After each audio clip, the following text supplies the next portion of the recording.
Havasupai Falls remains closed after flash floods hit the area late last week. The flooding led to the death of a Gilbert woman and the evacuation of more than 100 Havasupai residents and tourists. We're joined now by Brian Klimowski. He's a meteorologist with the National Weather Service's Flagstaff office. And Brian, good to have you here. Thank you so much for joining us from up north.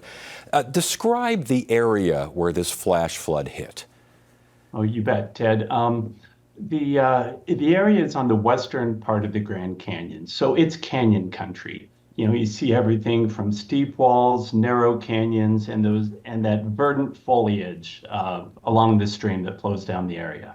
How popular a tourist area is this?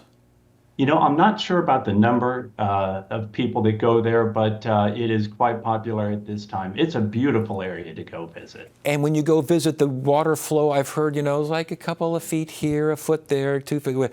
The usual water flow, the rivers, the streams, what are they usually and what were they last week?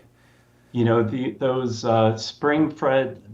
spring-fed waters, are a beautiful turquoise blue typically, and like you said, just 1 to 2 feet deep typically. But last week it was significantly different. Of course, we had the violent flash floods strike the area and turned it into a scene of a whole different type. And I saw like 1 to 2 inches of rain in 60 to 90 minutes, something along those lines. Does that sound right? Sound about right to you?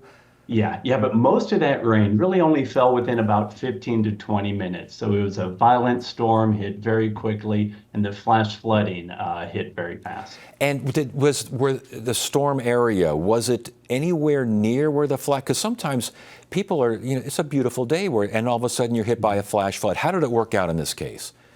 In this case, most of the rain fell within 5 to 10 miles of the impacted area, of the village of Supai and Havasu Creek. We had a large, very intense cell form late in the morning, south and west of the area, and just slowly moved north and east, impacting the area with torrential rain there in the village of Supai, around 11:55 to 12:15. Is that a common storm pattern when it comes to flash floods in the sense of something pops up in area X and all of a sudden in area Y downstream, downriver, here comes the water?